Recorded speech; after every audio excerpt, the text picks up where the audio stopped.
इस बार ईवीएम से चुनाव किसी भी सूरत में नहीं होने देंगे। भाजपा आरएसएस वादी के लोग जो गांव गोबर गंगा गीता करते हैं और इस तरह से मंदिर मस्जिद पे लड़ाई लड़ जाते हैं, तो ये जितने भी लड़ाई लड़वा रहे हैं सबका साजिश और इसको रोकने का एक ही मात्र उपाय है, ईवीएम को हटाना। ईवीएम जो है वो वोटों की चोरी करने का मशीन है। ईवीएम को हटाना होगा। भारत के लोग मांग कर रहे हैं कि ईवीएम को हटाना होगा तो देश को बचाना हो। मोदी कुछ नहीं है, मोदी ईवीएम के सहारे, चोरी के सहारे सत्ता में बना हुआ है। हमारा लड़ाई मोदी से नहीं है। मोदी जो झूठ के सहारे चोरी करके आया है उसे हम हटाना चाहते हैं, और जो ईवीएम है वो चोरी करने की मशीन है।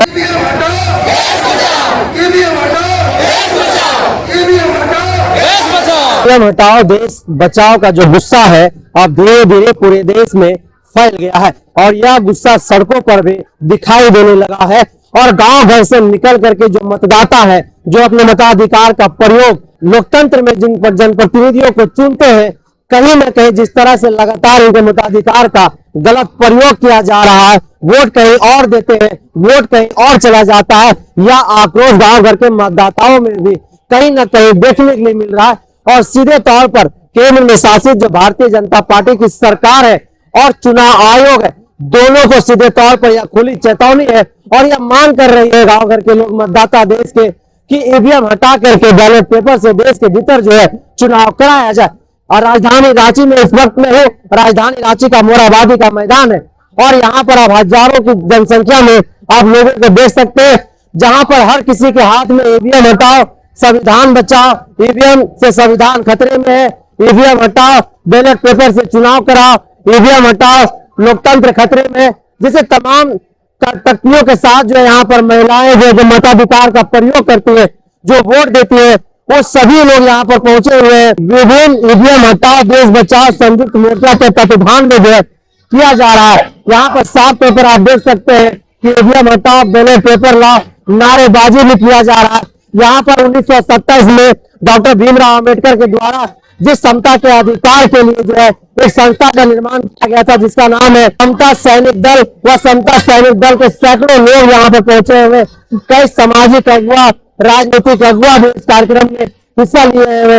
हमारे साथ आरती रंजन है। ईवीएम हटाओ देश बचाओ की आवाज को आप लोग बुलंद कर रहे हैं, आखिर क्यों? देश में लोकतंत्र को ऐसा महसूस हो रहा है कि खतरा हो गया, और खतरा जब बोलता है लोग कि निरंकुश जब फैसले आने लगते हैं तो जनता उस पर सोचना शुरू कर देती है।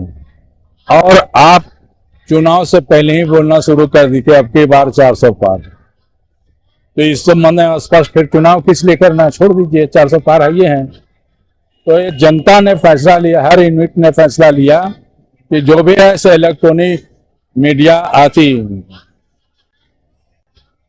इलेक्ट्रॉनिक मशीन जिसको हम ईवीएम कहते हैं, तो ईवीएम से वोटों की चोरी होती है। ये लोगों ने बड़े बड़े विशेषज्ञों ने साबित किया, तब ये यहाँ पर पूरे देश में जन आंदोलन चल रहा है।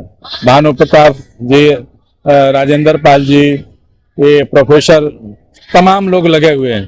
तो हम लोग भी सोचे कि झारखंड के लोगों को भी आवाज देना चाहिए, क्योंकि झारखंड ईवीएम के खिलाफ आप लोगों को उकसाया जा रहा है भ्रष्टाचारियों के द्वारा सीधे तौर पर।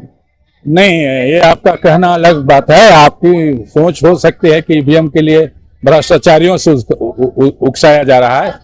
अगर देश में भ्रष्टाचारी कौन है इसका हम व्याख्या नहीं कर सकते, लेकिन पूरी देश जानती कि भ्रष्टाचार के आकाश माने प्रणेता कौन है वो पूरी भारतीय जनता जानती है। आपके पास जाएंगे तो आपके यहाँ पवित्र हो जाएंगे, इधर रहेंगे तो हम चोर हो जाएंगे। तो ये तरीका नहीं है। लोकतंत्र में सबसे बड़ा मालिक जनता होती है, वोटों की राजनीति होती है, वोट के माध्यम से सरकार बनती है। बोला जाए कि democracy the government of the people, for the people and by the people, जनता के लिए। जनता जब जनता खतरे में हो जाती है तो उस पत्ती को सुधारने के लिए आह्वान करती है। तो हम लोग को ईवीएम, आप बोलते वोट ट्रांसफर नहीं होता, अमेरिका पर चांद पर लोग नीचे से बात कर ले रहे हैं, तो वोट बैंक से नोट ट्रांसफर हो सकता है, तमाम चीजें हो सकती है। वोट ट्रांसफर करने की कौन सी बड़ी बात है? जिसने ईवीएम को बना रहा है, वेल में 4 आपके कम लोग हैं, वो प्योर आरएसएस के चारों लोग हैं जो ईवीएम बना रहे हैं। हम कैसे सिक्योर हो कि हमारा वोट सही जाएगा? और पूरे जिस कंट्री ने ईवीएम बनाया वो बैन कर दिया, बैलेट पेपर बाहर आ गया। पूरे विश्व में सभी जगह बैलेट पेपर चुनाव होती है, लेकिन भारत में इतना बड़ा लोकतंत्र है, ईवीएम से क्यों होगा भाई? आरपी रंजन जी, 20 लाख ईवीएम जो है देश से गायब हो चुका है। किसने गायब किया? अब सवाल गायब हो चुका है, किसने गायब किया? सरकार आप है, मालिक आप हैं, शासन में ऊपर से नीचे तक आप हैं, तो चोरी किसने की?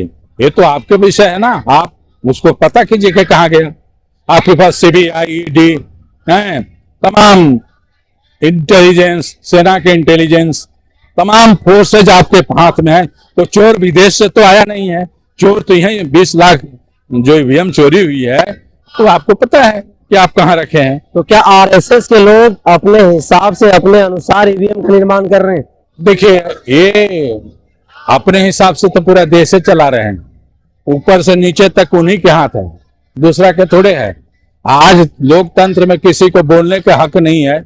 अगर किसी ने विरोध किया तो जेल में डाल दो, किसी ने किया तो ईडी, सीबीआई ईडी का सरकार है, इसने सीबीआई ईडी का पूरा ताकत झोंक दो, कोई आदमी डरे रोड पर नहीं निकलेगा और जो हम कहेंगे वो सुनेगा, वही सुनेगा। तो ईवीएम के माध्यम से सीधे सीधे आप लोग चुनाव आयोग पर सवाल खड़ा कर रहे हैं, तो क्या ईवीएम एक रिमोट कंट्रोल बन गया है?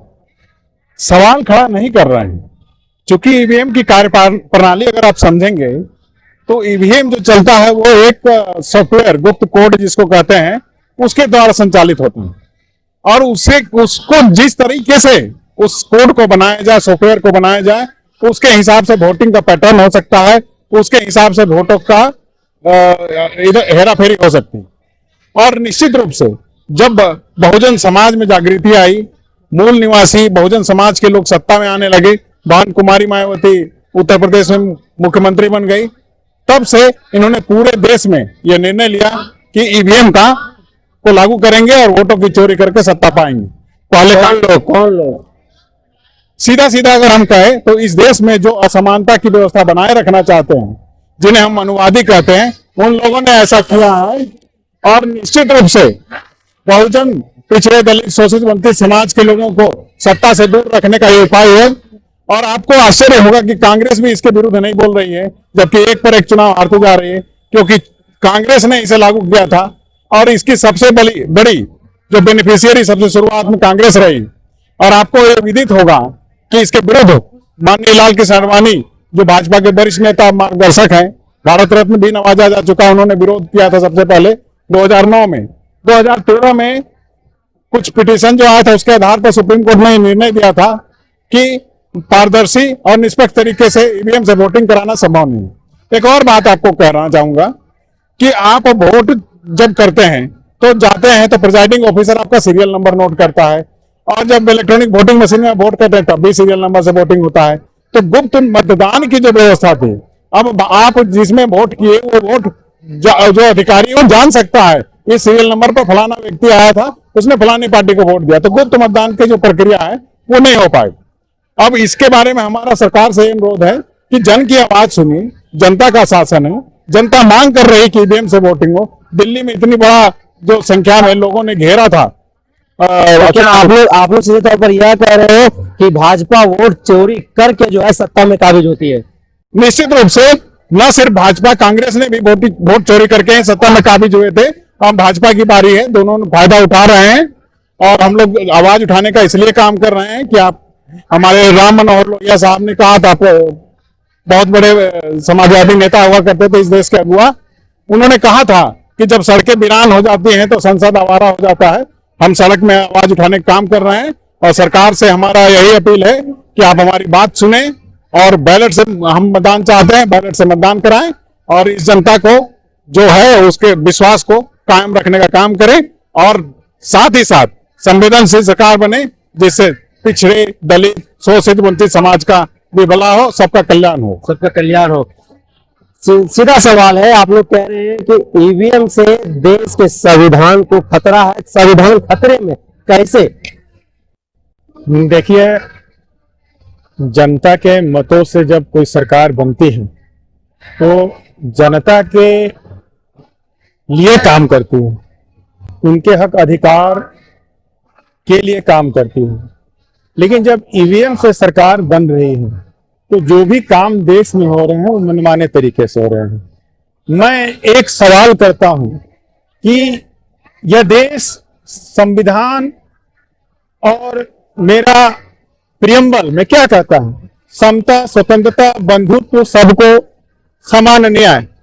तो एससी एसटी को उनकी आबादी के अनुसार आरक्षण मिला है, ईडब्ल्यूएस को भी उसकी आबादी के अनुसार आरक्षण मिला है। हमारी आबादी ओबीसी की 55% है। ये हमें 14 और 27 पर क्या रोके हुए हैं? आज इस रुकने का कारण तो ये है कि हम ईवीएम से सरकार बना लेंगे। अगर इन्हें लगता कि नहीं, ये 50% आबादी वाले ओबीसी समुदाय का हक अधिकार अगर नहीं देंगे तो हमें उलट देंगे, इसलिए वो हक देते। और लगातार इसे देश के एससी एसटी और ओबीसी समुदाय का हक अधिकार को छीना जा रहा है, आरक्षण समाप्त किए जा रहे हैं। और यह सरकार निश्चित ही ये सभी जो इंस्टीट्यूशन है, स्वतंत्र संस्थाएं हैं, उनको अपने कब्जे में ले रही है, जिससे लोकतंत्र में खतरे हैं। कई तरह के कानून बनाए जा रहे हैं जो ये समाज हित से अलग है, ये हमारा देश हित से अलग है। देश पूरा देश के जो नागरिक हैं पुनः गुलामी के ओर जा रहे हैं, जो 1000 साल 2000 साल पहले थे। अब मोदी जी हर मंच से कह रहे हैं कि विपक्ष के पास मोदी ने कोई मुद्दा नहीं छोड़ा है, तो ये टुकड़े टुकड़े गैंग के लोग आवाम को बहला फुसला करके बाका करके मोदी के खिलाफ में सड़क पर उतार रहे हैं ईवीएम का नारा दे करके। तो मोदी जो है कोई काम नहीं कर रहा है। इसे तमाम नारे के साथ जो टुकड़े टुकड़े गैंग एक साथ आ गए मोदी को रोकने के लिए। ऐसा नहीं है, मोदी अकेले हैं, अकेले हैं। तो मोदी जी से पूछिए। नहीं, हम आपसे पूछेंगे, सवाल मैंने से करें। उनका गठबंधन है ना, वो भी 10-20 लोगों का जो पार्टियों का गठबंधन है, तो अकेले कैसे हुए? हाँ, पहला ये बात है कि मेरा सीधा सवाल है कि जिस देश ने ईवीएम का इजाद किया, वह देश ईवीएम से चुनाव नहीं कराता। आप क्यों करा रहे हैं? जो तकनीकी रूप से जो देश जो है विकसित है, वो इसका क्यों नहीं प्रयोग कर रहा है? पहला बात। दूसरा बात है ईवीएम हटाने का कारण कि पिछले लोकसभा 2019 की चुनाव हुई थी, उस चुनाव में वोटिंग के बाद चुनाव आयोग ने जो बताया कि इतना प्रतिशत है, इतनी संख्या में हमारी जो है वोटिंग हुई है, लेकिन जब गिनती होती है तो उस गिनती में वो उससे 5000, 10,000, 20,000 अधिक आ जा रही है। ये क्या मामला है? ये गड़बड़ घोटाला का मामला है, ईवीएम का सेटिंग का मामला है। और जैसे ही ये प्रकाश में मामले आते हैं तो तुरंत जो है चुनाव आयोग जो है अपना वेबसाइट से जो है ये उसको हटा देता है। होता है कि जो 4 स्वतंत्र जो है, ये 7 जो है उनके डायरेक्टर हैं, वो जो है 4 जो है भारतीय जनता पार्टी से संलग्न है। सीधा सवाल है कि आज सैलाब से किसको और क्या चेतावनी देने की कोशिश है? हम लोग का एक ही बात है कि ईवीएम को बंद किया जाए, बैलेट पेपर से चुनाव हो। क्योंकि ईवीएम मानव निर्मित है, इसमें मानव जैसा चाहेगा वैसा वोट निकलेगा, सीधी सी बात है। और रहा सवाल, आप बोले कि टुकड़े टुकड़े गैंग, तो अगर टुकड़े टुकड़े गैंग कौन है? ये लोग टुकड़े टुकड़े गैंग है। उनकी ये वर्षन एक प्राइम मिनिस्टर का उच्च पद में रह के ये अलोकतांत्रिक शब्द का प्रयोग करते हैं। तो ईवीएम हटाओ देश बचाओ के आंदोलन में जो लोग पहुंचे हुए उन लोगों का सीधा कहना या सीधा मांग है कि जब तक यह ईवीएम नहीं हटेगा तब तक हमारा यह आंदोलन जारी रहेगा। यह जनसैलाब सड़क पर बुला करके ईवीएम के खिलाफ में क्या संदेश देने की कोशिश है? संदेश यही देना चाह रहे हैं कि पूरा देश में अगर देखा जाए तो ईवीएम के खिलाफ आंदोलन चल रहा है। और ये आंदोलन जो है पूरा जन जन का पुकार है, पूरा कश्मीर से लेकर कन्याकुमारी तक पूरा अगर देश में देखा जाए तो ईवीएम के खिलाफ, क्योंकि भाजपा और आरएसएस की जो सरकार है इसमें कांग्रेस भी शामिल है। ये तीनों मिल करके, तीनों ये कांग्रेस का ही विंग है, भाजपा कांग्रेस जो है वो आरएसएस का ही विंग है। दोनों ये सब मिल करके 2004 में लाया और 4 में ला करके अभी कांग्रेस 2014 तक राज किया, उसके बाद भाजपा को दिया और भाजपा के बाद में भी लगातार इस तरह से जो मोदी का जो हवा चल रहा है, ये हवा बिल्कुल मतलब ईवीएम अगर आ गए तो ईवीएम अगर खत्म होगा तो बैलेट पेपर से अगर चुनाव होगा तो सारा खत्म हो जाएगा। और हम लोग को यही मांग है कि आज अब की बार 400 पार सरकार क्यों बोल रहा है, 400 पार ईवीएम जरूर सेट किया है इसलिए बोल रहा है। अगर देखा जाए तो छत्तीसगढ़ का जो रैली में देखते थे, भाजपा का रैली में पूरा कुर्सी खाली रहता था, मध्य प्रदेश का रैली में देखते थे पूरा कुर्सी खाली रहता था, और यूपी में देखते थे पूरा कुर्सी खाली रहता था। इस तरह से फुल बहुमत की सरकार कैसे आ गया? इस तरह से बुर्बक बनाने का काम जो किया जा रहा है, हम बहुजनों को, एसटी एससी ओबीसी को, सभी लोगों को जागरूक करने के लिए पूरा देश से हुंकार मचा है कि ईवीएम हटाओ देश बचाओ। जब तक ईवीएम रहेगा ये मोदी हमेशा आते रहेगा और ये मोदी नहीं पूरे आरएसएस की सरकार आते रहेगा। इसलिए हम लोग ईवीएम को हटाने के लिए पूरा जन समर्थन के साथ पूरे देश में हुंकार भरे हैं। बिरसा मुंडा के तर्ज के आज भगवान बिरसा मुंडा पावन धरती में झारखंड से आगाज हम लोग चालू किए हैं। बाबा साहब फातिमा शेख बिगारी और तमाम जो मूल निवासी महापुरुष है, उनके जो विचार है उनको लेकर के हम लोग चल रहे हैं और चल करके आने वाला समय में ब्राह्मणवादी व्यवस्था है, जो मनुवादी व्यवस्था है, और ईवीएम को हटाएंगे और अपना देश में अपना राज, बिरसा मुंडा का अबुआ देश में अबुआ राज, ये स्थापित हम लोग करेंगे। जब भाजपा के खिलाफ, आरएसएस के खिलाफ अगर कोई व्यक्ति, कोई जनता सड़क पर उतर करके उसके विरोध में बात करने की कोशिश की, नीतियों के विरोध में अगर बात करने की कोशिश किया, आंदोलन किया है, तो या तो उसे जेल के सलाखों के पीछे भेज दिया गया या फिर एम कोई प्रकरण उसे किसी तरह से उसको फंसा दिया गया।